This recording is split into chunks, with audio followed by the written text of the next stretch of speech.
শনিবার করে চলে গেছিলাম কলেজে। আর সেই দিনকে ছিল এত ভীষণ পরিমাণে ঠান্ডা প্লাস বৃষ্টি। তাও এর মধ্যে সকালবেলা ঘুম থেকে উঠে চলে যেতে হলো কলেজে, কেননা কলেজটা সবে স্টার্ট হয়েছে।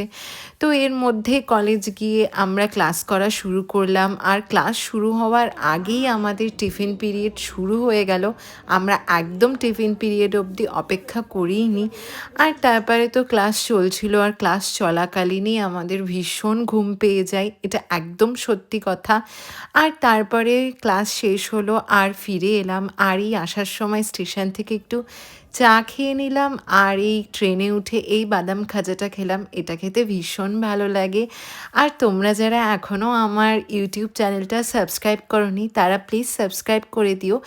আর আমাকে অবশ্যই ফেসবুক, ইনস্টাগ্রামে ফলো করে নিও। আর তোমরা জানিও আমার ভিডিওগুলো তোমাদের কেমন লাগে।